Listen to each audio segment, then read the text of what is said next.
Hello, everybody. If you're watching us back home, we know it's nearly midnight. We really appreciate the fact that you're here. You're dwelling on this England fine, fantastic, upbeat, incredible performance. 2-0, we've won. Jude, Bellingham, Harry Kane with the goals. We're going to break it all down for you. It wasn't a classic, lads. We got the job done. It took an hour to get the job done. And then I think the Panamanians ran out of puff, didn't they? Yeah, look, they've put an unbelievable shift in the tournament, but England had far too much in the end, but very uninspiring for 45 minutes. And we're always probably going to have to be a set piece to break it down. I said on the sofa, we were watching the game, I said, this can't be a goal. It's an out-swinging ball. They're all in the 6-yard box. And somehow Jude Bellingham sticks his left leg out and it's a goal. Not one we rehearsed for sure, but look, it needed something to break it down. And actually then the game opened up. And it showed, for us, we could have some attacking threat, but actually as the game opened up for them, they actually exposed us a few times, which were quite surprising near the end. What was your overarching view, Ben? It's going to be difficult. They're always going to be difficult, them games. And you're always waiting to get an early goal, if you possibly can, because then everything opens up from there. And it just didn't come. And I think fair play to Panama. They worked their socks off tonight. They really did. Defended incredible. This, for them, was their big World Cup final. You know that. That's going to be like that for them. And it was down to us to try and open them and break them up.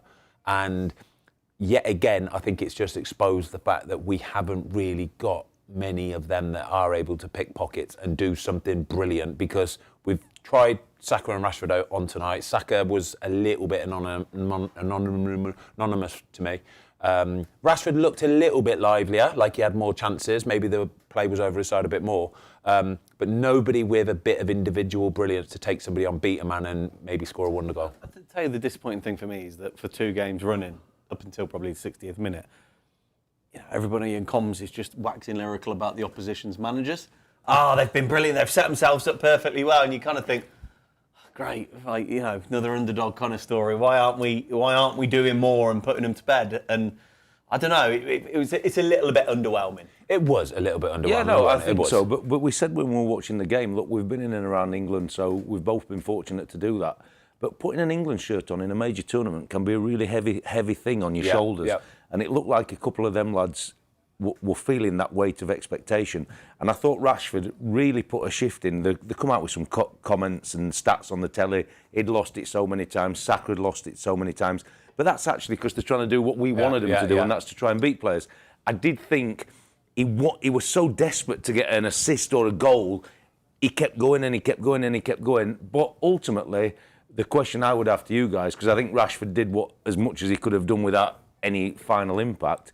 But for me, watching Saka toil there for 60 minutes, I'm not quite sure he's fit. I don't know what you guys thought. It didn't quite look quite as sharp. He had a couple, I pinpointed one early doors where I think Elliot Anderson played a ball over to the top to him, and he hadn't clicked onto the fact that it was a perfect ball into the corner, and if he'd have got an early run on it, mate, you can get control of that ball, get maybe a little second or two to do a bit of footwork and then get a whip across it. But he noticed it late. But a lot of that comes from either not being sharp enough or still just carrying a little bit of a niggle. I was going to say, is he just managing himself? Maybe managing, and in fairness, if he's got through the game for an hour of what he got through, if he's got through it unscathed, then it's probably served its purpose, to be perfectly honest with you. Because if we can get him up to speed in the 32 game against Senegal, which will be a good game, by the way, will be a really good game, then I think that's going to play into our favour a little bit. But what I do think is we've probably found our front 3 now, because going forward we have to probably play that same front 3.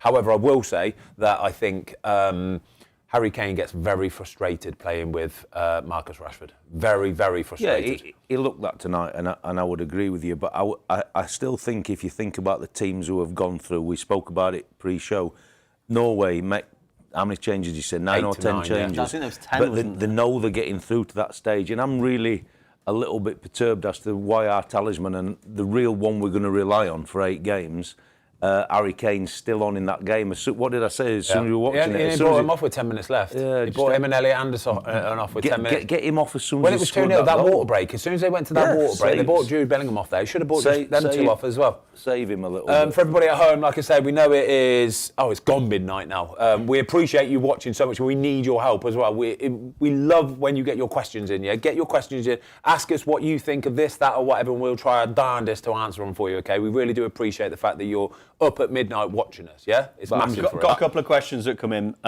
from Grady Bridges. England in the easiest side of the bracket. If they don't get to the finals, it's a choke job. Only Argentina stand in the way. Only Argentina? Only Argentina? But no, I understand what he's saying. Like, the pathway... Mate, there's no easy games now. I understand, Senegal, but there's a pathway, I understand it, and you'd much rather be over on our side of the group, for sure. But that's getting a little bit carried away with ourselves. Like, what has given you the impression over the last 2 games that we are good enough to go and win a World Cup?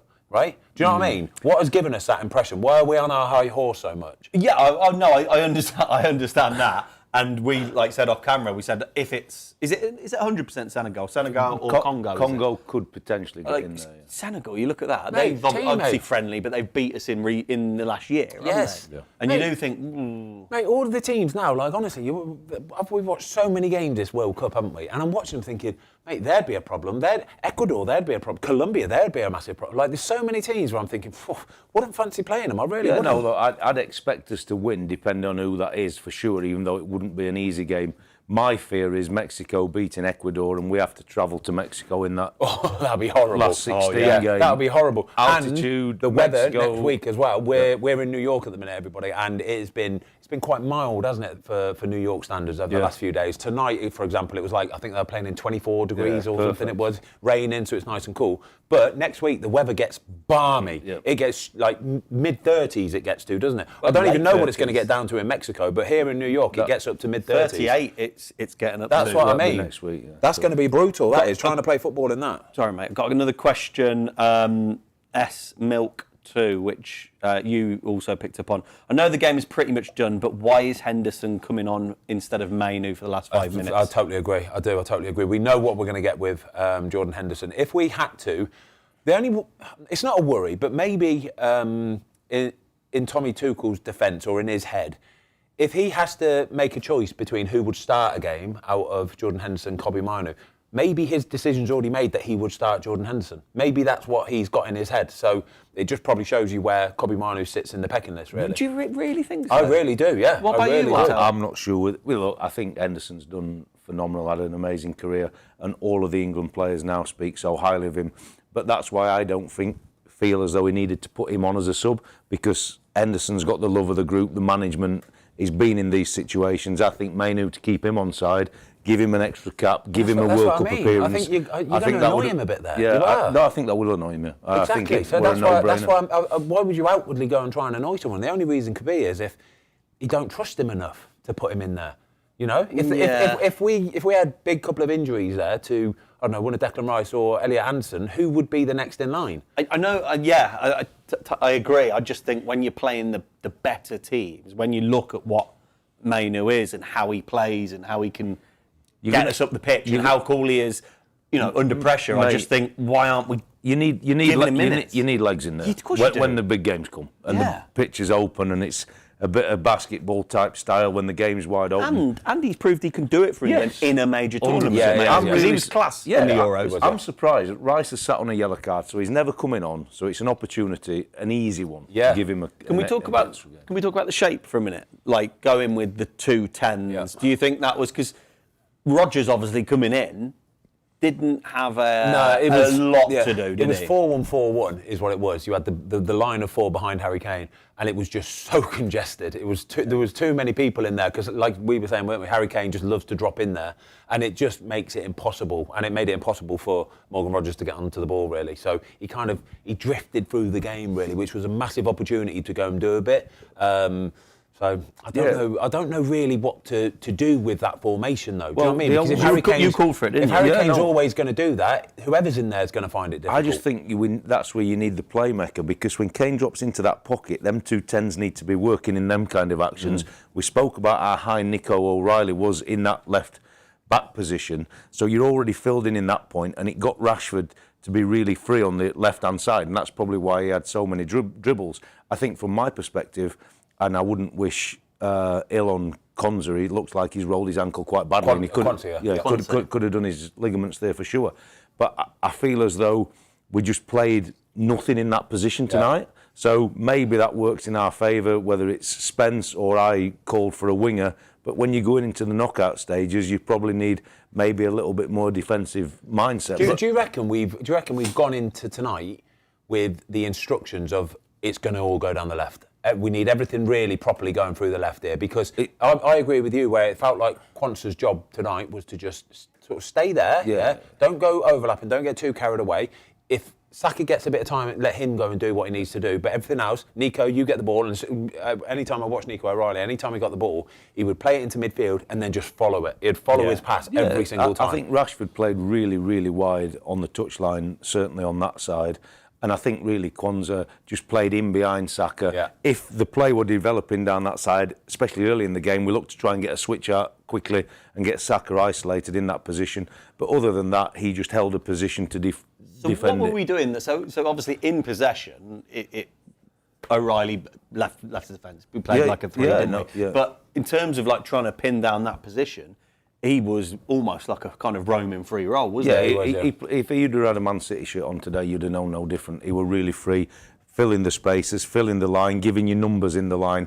Where I think we're really missing, I know we're going back to the old debate, but if you're going to free Saka up on that side and trust that he can beat a man, what you want is the De Bruyne position for Man City. So you lay it back and you're flipping balls in. So who are we missing in that position as a right back? Well, I've got a question here from Harry Moschetti. Watching from Oz, does Tuchel regret not taking Palmer, I guess, to that point? Or, I think I said it on the last stream, is that guy, should he be Eze, that type of player, that creative player? I reckon if you asked Tuchel tonight, honestly, who he regrets not taking to the World Cup, he'd probably say Palmer and Trent.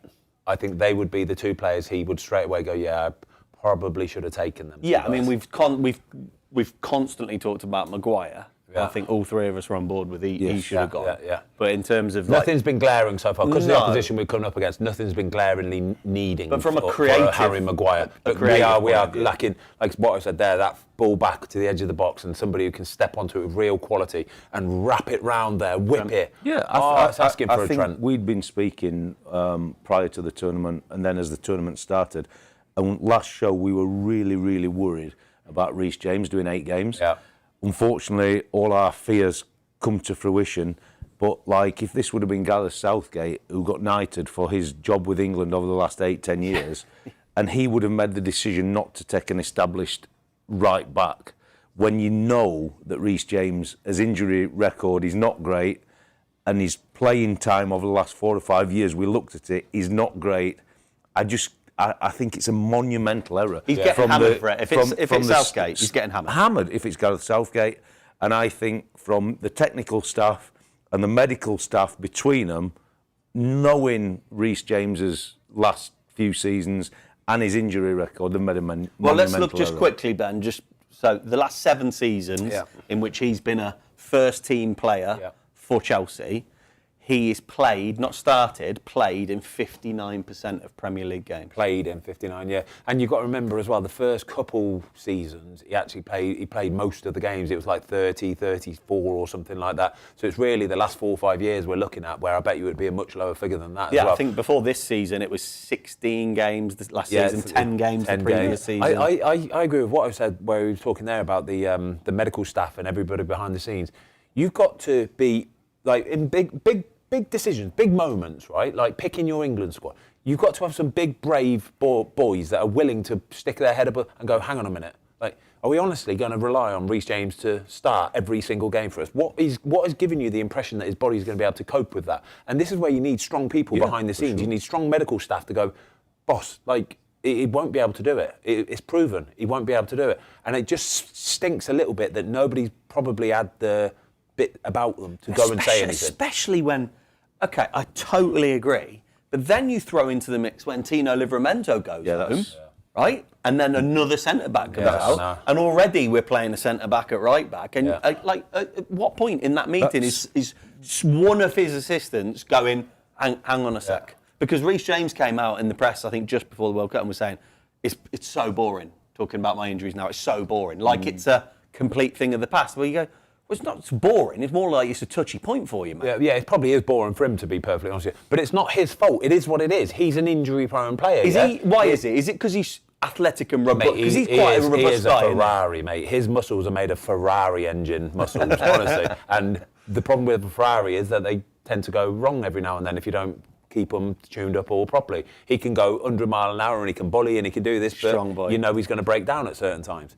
And that's just what it is. I don't think it's Reece James's fault. I think it's everybody else's fault. The fact that we're being made to think that he should be able to do this. He's not able to do it. Oh, look, you're asking too much of somebody. Yeah, Tuchel's been brought in because the last managers, for even how well Gareth did and got knighted, we want to be winners, England. Yeah.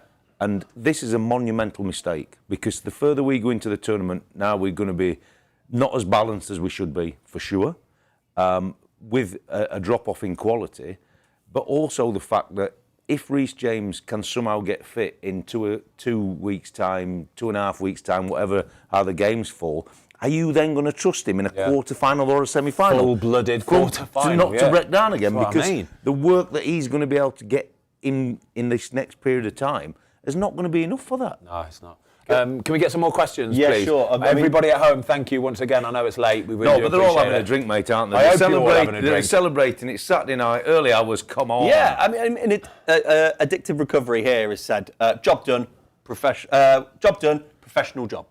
Yeah, and to be fair, no, it was, and again, big shout out to Panama because they gave it an hour. They had an hour in the tank of being able to really stop us and nullify everything, and then you could see that they were gone. They were out of puff, and we scored our 2 quick goals. And in fairness to them, they had the chance later on which they scored, which was offside, which would have been an incredible goal. Lovely Probably finish. deserved to be a goal as well because Consta did not know that he was there. By the way, Consta got absolutely done.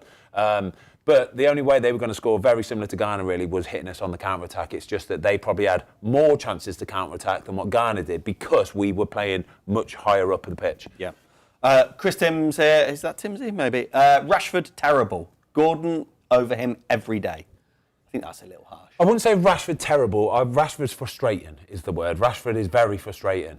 He seems to get his head down and just run. And he runs into people. And this is the bit when I said a minute ago about I think Harry Kane finds it really hard to play with Marcus Rashford because as a striker, you want that player to have a bit of ability and that when he gets in them positions, he's got his head up and he's aware of his surroundings. So if it needs a cut back, you cut it back. But there were so many times tonight, maybe he was just eager to impress, I don't know, but he had no intention of trying to pass the ball. He was running down a lane and then he's trying to shoot, and that's all there is to it. And the goalie knows it, defenders know it, even Harry Kane knows it. It's the point where he even stops doing some of them runs now, and that's not a great place to be. No, it's not a great place to be. I think the England staff tonight would have really wanted both Saka and Rashford to come out of that with a lot of credit and obviously get some assists, get some joy in the one-on-one dribbling battles for sure.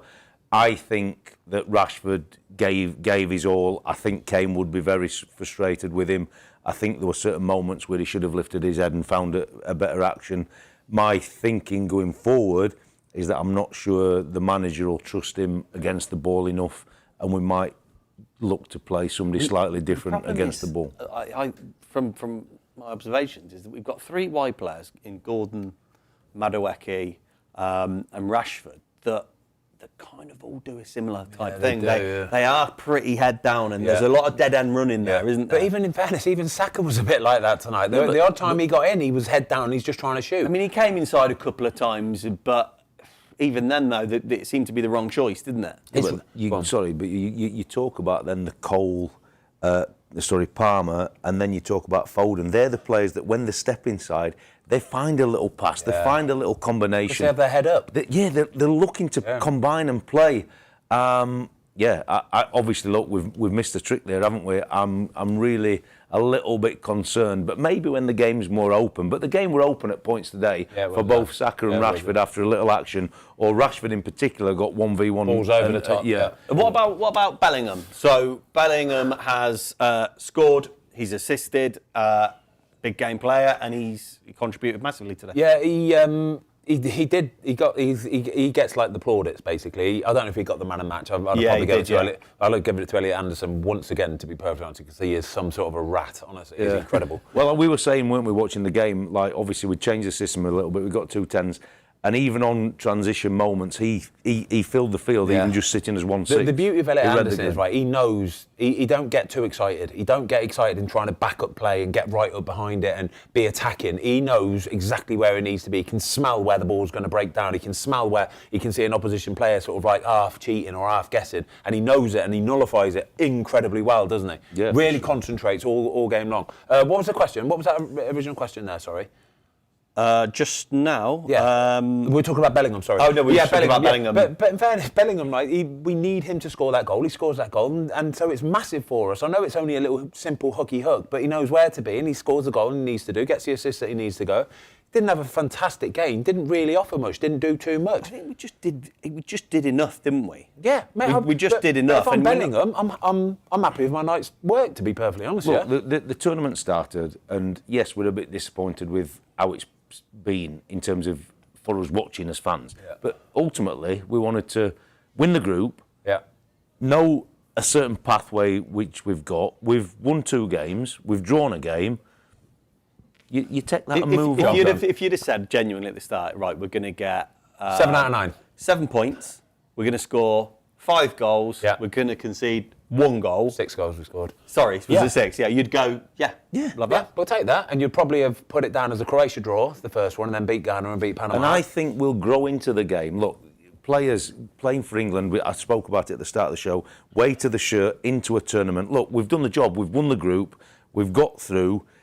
Players, we know the feel. We've got a feel for it. We're in the environment. Nah, look, that was job done. This is it. It's real now. There's no second chances. So the mentality switch now, there's no second chance, there's no third chance with a group game.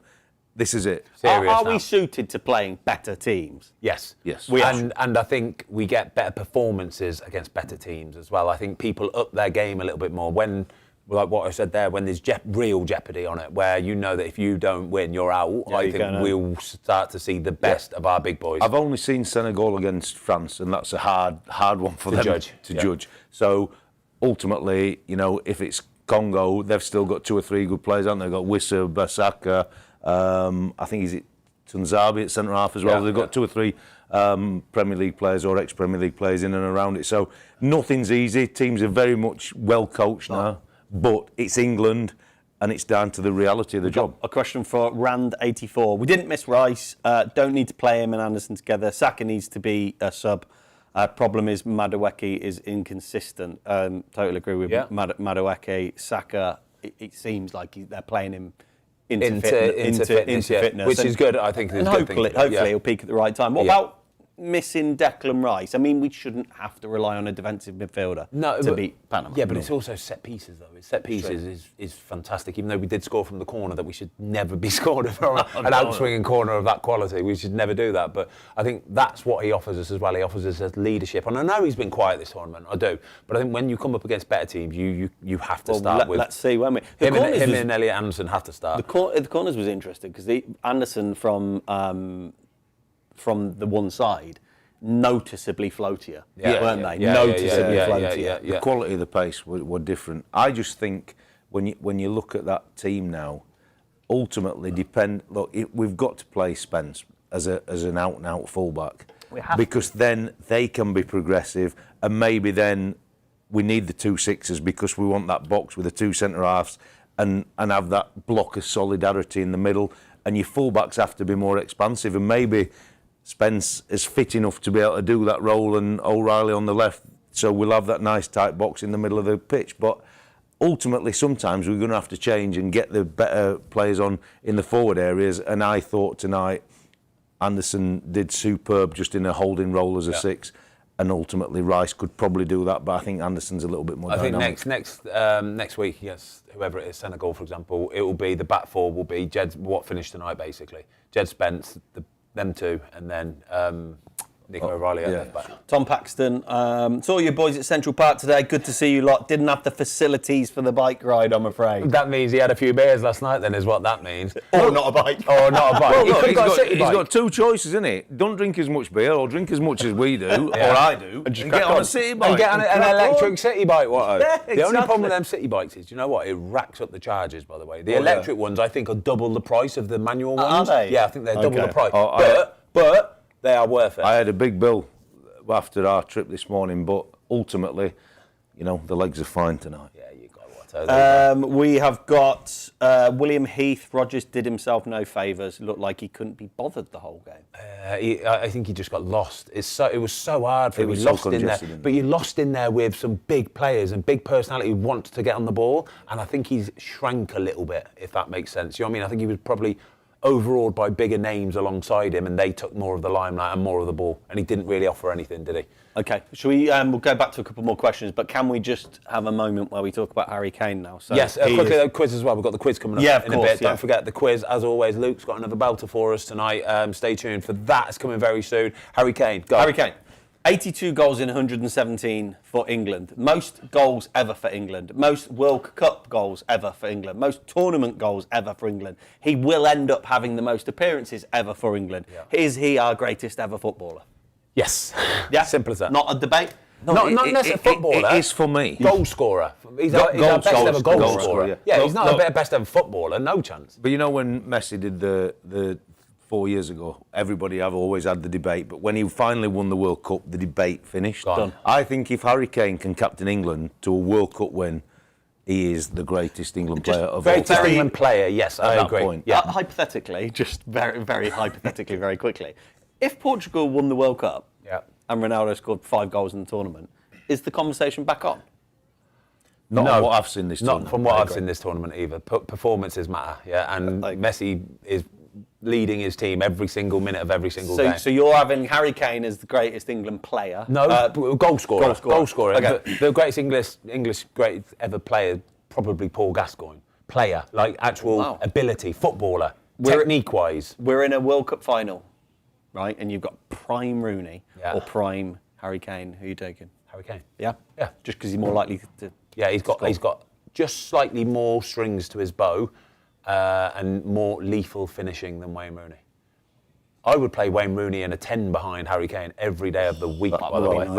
That's where he finished up on it. And that he would be a- the he were a dream. player If we in could that get a prime Wayne Rooney playing in the 10 behind Harry Kane, that would be I think unreal. Kane would have been a little bit disappointed before he got his goal today at the chance he had at 0-0. Normally when he gets slipped in that side on his right foot, he'd drill that right drill across the it goalie across the bottom goalie corner. low, yeah. I think he snapped, for his ability, he snatched at that a little bit, and the height were perfect for the goalie. Normally the goalie, that's in the corner, the goalie's got no chance. Do you know why Wayne Rooney's was so good, right? And he was obviously a world-class footballer, incredible. But he was so aggressive that he would take it upon himself to charge people down, right? And then everybody would go, I'll follow that. And they all do it. And then it was brilliant to watch, honestly, because he was just a dirty winner. And you need them players in your team. And that's why he was just... No, but he was. And we spoke 2 years ago, and this might actually be one of our failings when we do get a bit deeper in the tournament.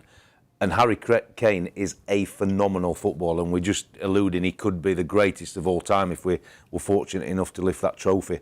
But when he's setting the pressing trigger, unlike Wayne Rooney, we can't get we can't get as much press on the ball because he hasn't got the physicality to be able to do it. Yes, look, on a certain trigger, on a square ball, or if we can keep it one side, but he hasn't got the intensity to do that because we need him to save his gas for key moments. So we're not going to be as big in the press for sure.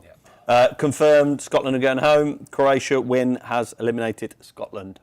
Yeah, we knew that when they lost they had a against... 0.07% when they lost chance against Brazil. We all knew that, right? Yeah. I don't know why they were lingering on for it. They'll be a bit disappointed.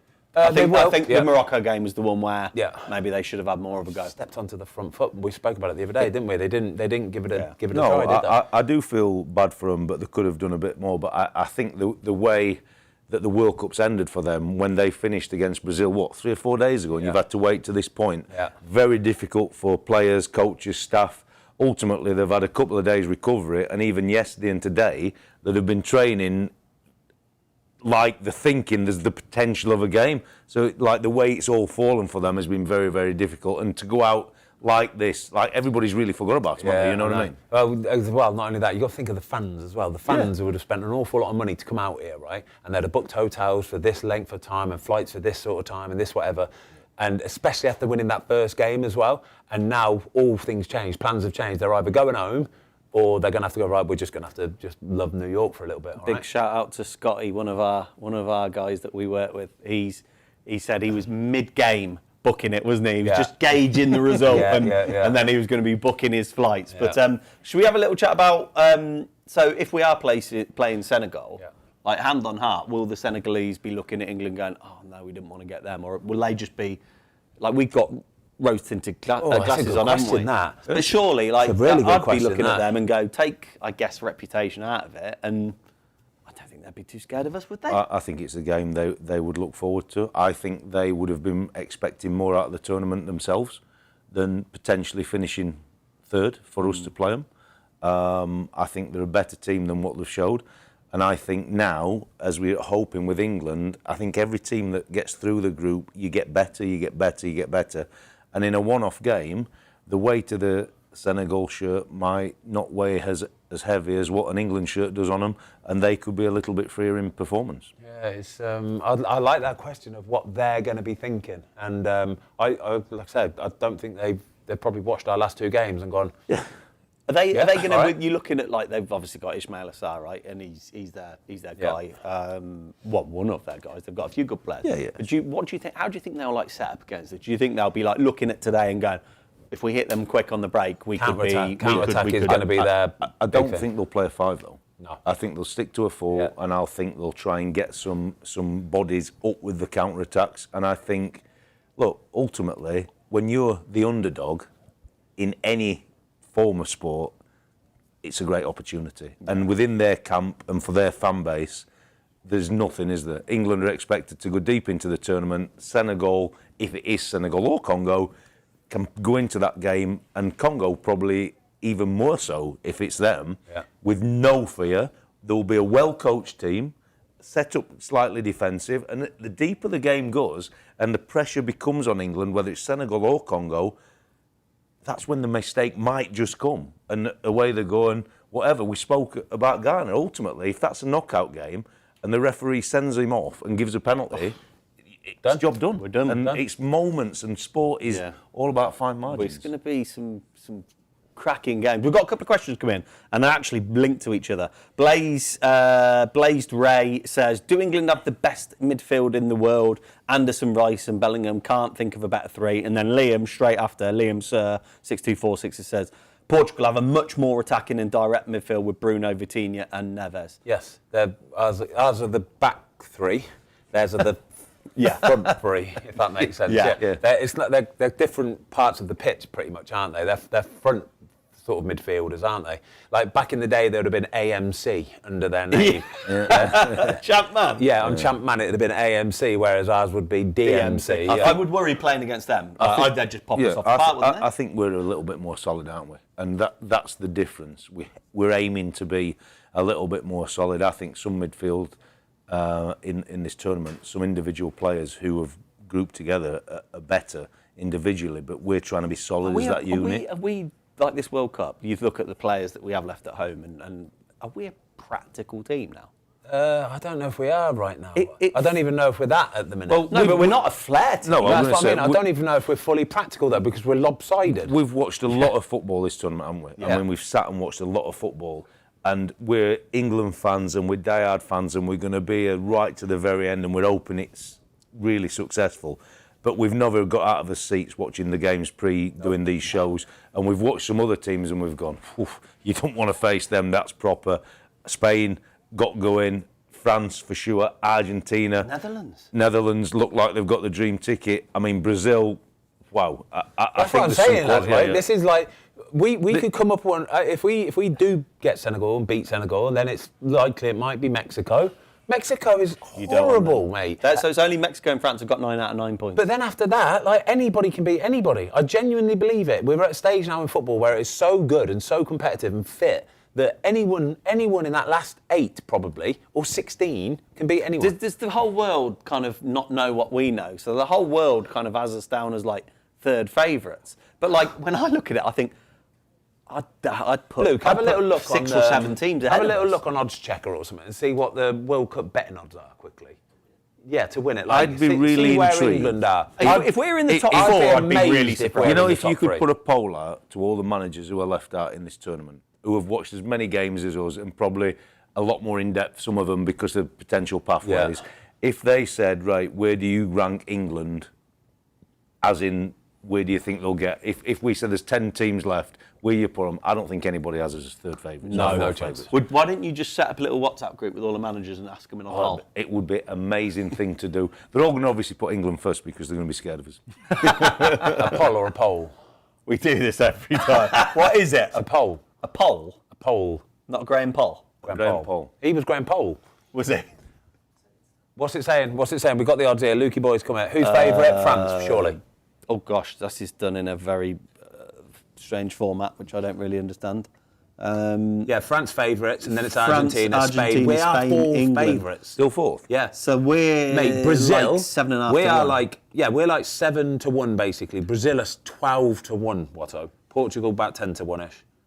Who like, I mean, I would say the only ones that like Netherlands have surprised me. Yeah. Spain have been decent, Argentina decent, but it's France that look terrifying. Terrifying, yeah. They know exactly what they are and what they're doing. Because you go, oh God, Mbappe's a joke, and I go, oh well, just chuck in Dembele for a hat trick. Because they can beat men. They can beat men on the outsides. They can beat men on the inside. So it gets every defender on the back foot. So much threat. Absolutely They shitting themselves. They beat men, mate, don't they? Yeah. And yet they can play and they've got pace. I mean, there's every and they aspect back it of- up. They know when they're attacking. They all attack together and they go. It is pretty frightening. I said earlier, the only weakness I've seen in that team is the goalie, Mannion. And I know he's played at a very high level, AC Milan. Obviously, a lot of caps got him for down France. for a Rick, haven't you? I feel as though he could be the one caveat in that for them. Whilst we're talking about goalkeepers, can we talk about Uruguay goalkeeper, please, Watto? Stay at the office. Fernando Muslera. So, vastly experienced goalkeeper. What is he, 40 odd years 40 old years now? of age, yeah. He's had a horrible game the other night. He's had a horrible game the other night for Uruguay. He gets pulled off at half-time, and apparently Marcelo Bielsa said that he asked to be taken off. That's not a great place to be as a goalkeeper, is it? No, and for somebody who's done so much in club football and ultimately for Uruguay in World Cups and the amount of caps he's had at 40 years of age, I think he had to be in a pretty dark place to say to the manager and coaching staff at half-time, lads, please. Especially as a 40-year-old. Yeah. Like, this is his swan. But he knows. He knows. Is it? He's never playing for him again, is he? No, mate. If you're at that point where you're asking to come off, you're done. You're so badly done. They were only 1-0 down. Yeah, and that's another mistake though. It's his third mistake of the tournament. He's made a mistake in every game. So do you think he's not being a bottle job? He's doing it, and he's going, do you know what?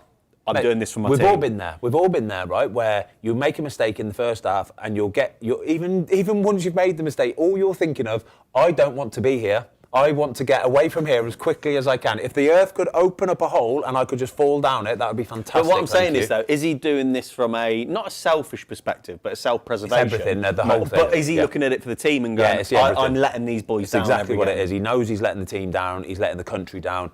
But for himself, once you get to that place, it's so hard to get out of it, isn't it? He would have, when you're in training, you got to be an older goalie. You had some terrible injuries, but you managed to fight your way back, and you're on the training ground. You're wanting to play, but you see younger goalies and what they're bringing to the party, and your time's nearly done. And look, it were a tough moment for him. He'd have wanted the whole world to swallow him up. You're on the world stage.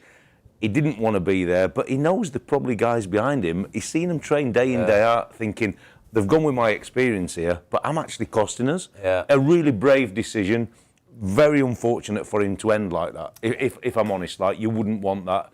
We spoke on the last show, Ochoa coming on, 2-0 up, a totally and it could have been the same for him. Well, but that's the moments in football. We've got breaking news in a moment, but Jordan Henderson is now holds the record for England appearing at 4 World Cups.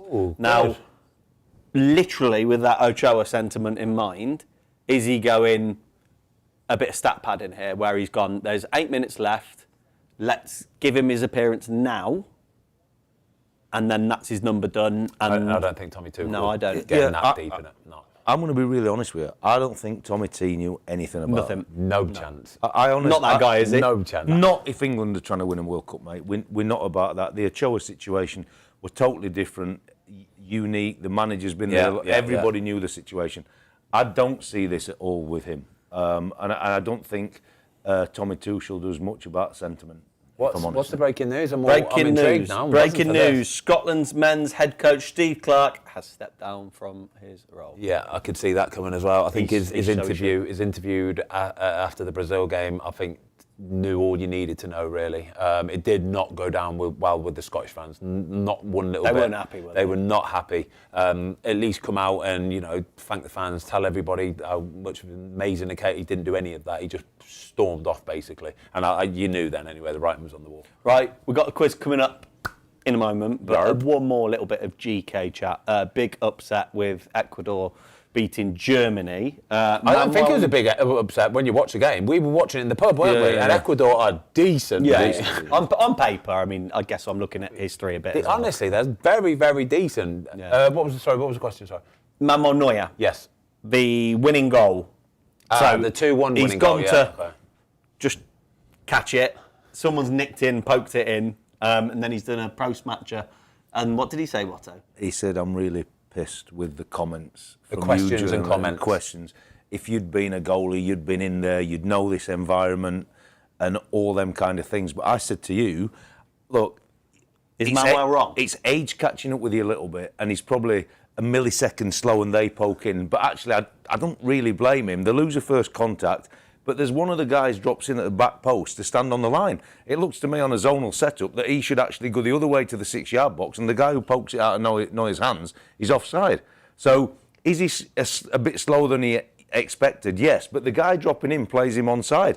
And I think that was the surprise, because he's thinking normally, that guy's got a great line for me. If he pokes it in, it's offside. Yeah. And I think you were thinking, that's my safety blanket. So was it Manuel's fault?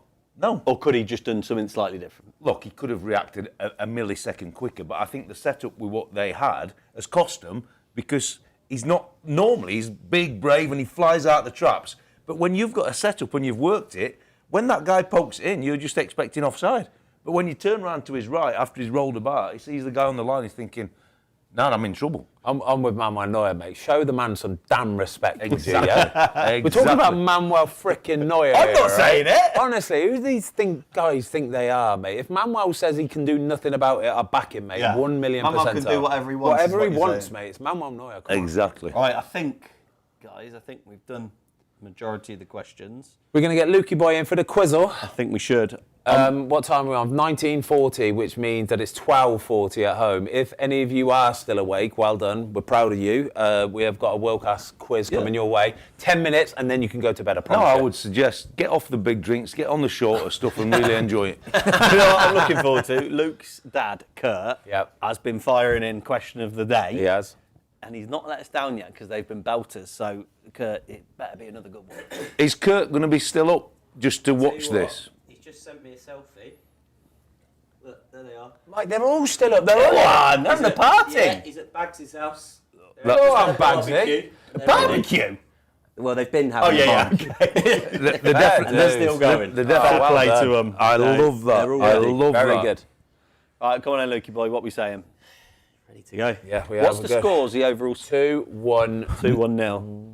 Nothing for me. 2-1-0, but he started late. Yeah, he started late. The little asterisks. Yeah. Right. It's not going to help in the scoring, mate. Question 1.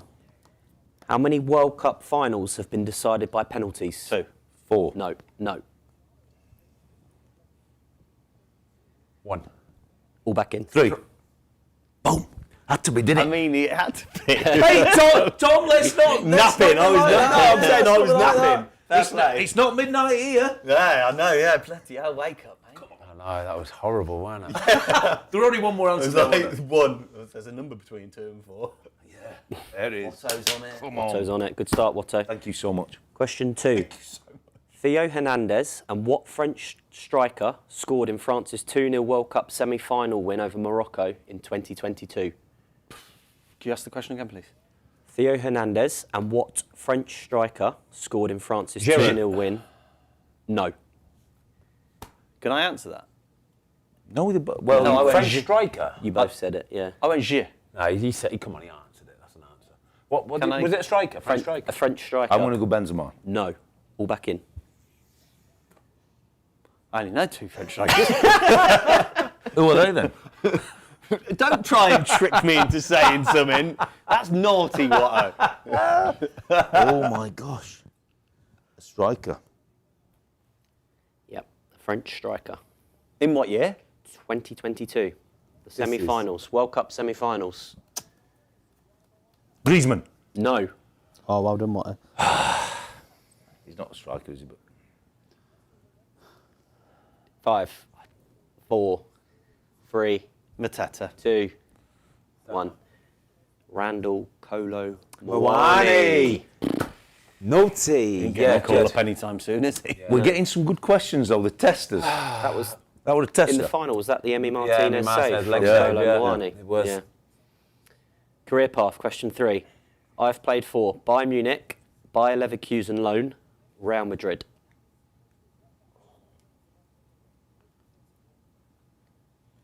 I've played for Bayern Munich, Bayer Toni Leverkusen. Kroos. Yes, Toni Kroos. What? What? Just answer the question, mate. Well done. Well done. Why are you so begrudging when other people get the answer right? That's right. Question 4. Elliot Anderson spent the second half of the 2022 season on loan at what club? Oh, wow. I do not know this. Don't know. Wigan. No. I'm going to say Millwall. No.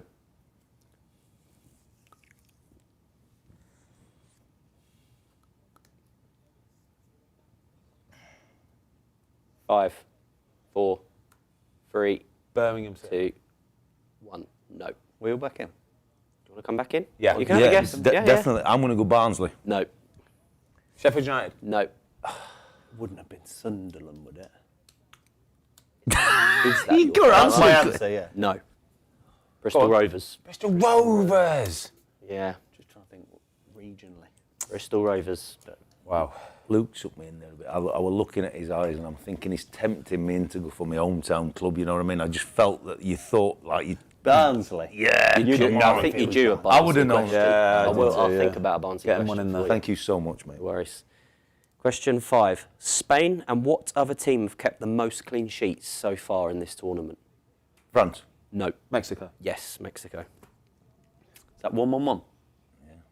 Yeah. I'm tired. It's nearly 1 o'clock, all right? I'm tired. All one. 2 weeks on this time zone. Question 6. Who are the kit suppliers of the current Portugal kit? Puma. Oh, no! That is the most ridiculous question I've ever seen in my life. We've all got the TV on in front of us. Yeah, I'm not facing the fucking thing. Oh, no, mate! No, mate! Come on! Professionalism! It cut to, as you asked that question, It did, yeah. it cut to a Portuguese Yeah, player. and what are you looking at? I am looking at your upset face. The television right there. Hey, blame the That's the referee. first time TV's been on. So Blame the ref, not me. I can only answer the question. We're going to allow it? yeah. We allow that. Yeah. You need some cards, mate. You need some No, cards. that's fine. That's fine. We'll allow it. If Jamie was here, he'd go absolutely spare. By the way. yeah. He's showing you a bit more. And Remy's just turned the TV off. There's no more questions about kit. We're safe, I'm sure. Sorry for the potty mouth. It's okay. It's the frustration, The mate. I feel past the- that's the passion for wanting to win. Yeah. We need that in them England players Yeah, now. we We're at do. the knockout stage. Come Yeah, on. we'll pass the watershed. It's Right, okay. question 7 is Kurt's question. And we agreed last night that it was 3 points. 3 didn't we? points. Oh, this is massive. Yeah. And what did we ask him for? Can you remember? Tottenham. Right. He's a Tottenham fan. It's a Tottenham World Cup question. You all agreed to it. You were all I there. don't think we agree, but anyway. Right. The France 2006 World Cup squad had 3 future Tottenham players in it. Who were they? Lloris. No, Wow. not Lloris. That's a really good question, that is. Musa Sissoko. No.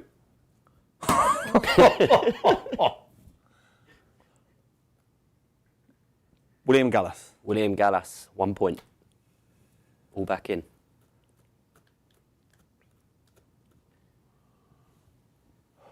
The France 2006 World Cup squad had 3 future Tottenham players in it. Who were they? 2 to get. Been at the end of their career, wouldn't it?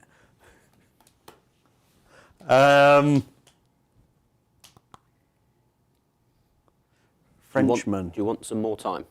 Yes. We can keep it going for a little bit Yeah, I longer. think we just won't- keep. won't Do we give have a you little 5. clue or something? Because we don't want dead air on the podcast. That's all I'm saying. Do you want? Do we? I Yeah. think we should. Yeah. Go on, give us a clue Right, then. I'll give you a clue for the first one. Yeah.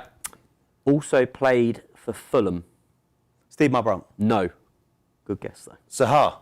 Louis Saha. Very good. And we got one more. Yeah. Also played for Wigan. Wigan? And Zobia. No. Great guess, though. Also played for Wigan. Also played for Wigan. I think I've got it. Oh, please be right. Please. Come on. Are you Answer the question. Oh, no. Great guess in Zogbia, by the way. Come on, Luke. You get some time on it Played here. for Wigan. Yeah. Get the time on, Five. Luke. Connor Salmon. No. 3, Low Remy. 2, no, 1. All back in. Palacios. Palacios. Palacios. No, he was Honduras, not wasn't it. he? Was he? Was he Honduras? Give us another team that he played for. Watto's out. You can come back in. If he gives us another team, I can come back in. Yeah. Yeah. So what is it? 3, 2, 1. I've got 2. Wigan. I've got 3. Wigan. I'll give you his English clubs. Yeah. Okay. Wigan, Tottenham, Sunderland, Blackburn, QPR, and Carlisle. Like Remy. No. Could you say that again, please? Wigan, Tottenham, Sunderland, Blackburn, QPR, Doncaster, Carlisle. What? A French international. That's not in order. Did they win the World Cup in 2006, by the way? Nah. No. Germany. Was it Germany? No. Wigan, QPR, Sunderland, Blackburn. Yeah. We done? Yeah, I'm done. Oh, well, yeah. I'm out. Yeah. I think we're done. Yeah, I think we're done. Yep. I think We're done. Yes, referee. Yes, referee. Pascal Chimbonda. Oh, my God, the Wigan. You've got to get You've that. got to get it with the Wigan. Got to get that, yeah. Yeah. It's good. It's another good question. It's another Very good cracker question. from Kurt, if you've stayed up, mate, that's a cracker. Well done. Don't I say? Watto said have another drink. Yeah. Yeah, Very definitely good, Kurt. deserve one on I think that. Mum wants to go home, but Does she? Does she? Kurt, Yeah, have a We're drink. nearly mate. done. We're Yeah. nearly done, Mum. Was it 3, 2, 1? Yeah. 3-1. 3-1. Question 8. Who holds the all-time international appearance record for Brazil? Cafu. Cafu. Cafu. Yep. Cafu. I could have sworn at that point, but I'm going to be respectful. That's 4-2, and we've got 2 to go. Yeah. Come Okay, on. 2 to go. Are you going to sit this one out? Don't answer that. Question 9. You can't. Who did Argentina beat 3-0 in the 2022 World Cup semi-final? Portugal. Morocco? Portugal. No. Tunisia. No. All back in. Croatia? Yes. Croatia. Oh, man! Rooting for you. I throw Tunisia in there. Just getting so close, but I can't get it over the line. Question 10. What manager handed Scott McTominay his Scotland debut in March 2018? 10 years ago. Craig Burley. No. Is he even managing? I don't know. I don't think he's even. Is it like Bertie Vogts. No. Bertie? That's a great name, though. That is a great name. What's a name? we can't go Dick Advocat as well, can we? No. All back in. McInnes. No. Alex Steve McLeish. Clark. Alex McLeish. Alex McLeish Alex is very McLeish. good. Yeah, very good. There you go. Tom battered us again. Well done, Thomas. Well done. Thomas.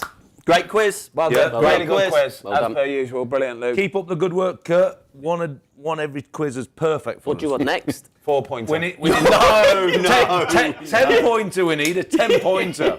A 10-pointer. World class, everybody. Thank you all for watching. Go bed, have another drink, whatever you want to do. We appreciate you all for getting involved. As always, we'll be back in another 2 days' time. 2 days. What day are we on today, by the way? Monday we'll be back. Monday, 4 p.m. 4 p.m. 9 p.m. UK time. We'll see you then, all right? Thank you. All the best. Cheers, Good guys. night.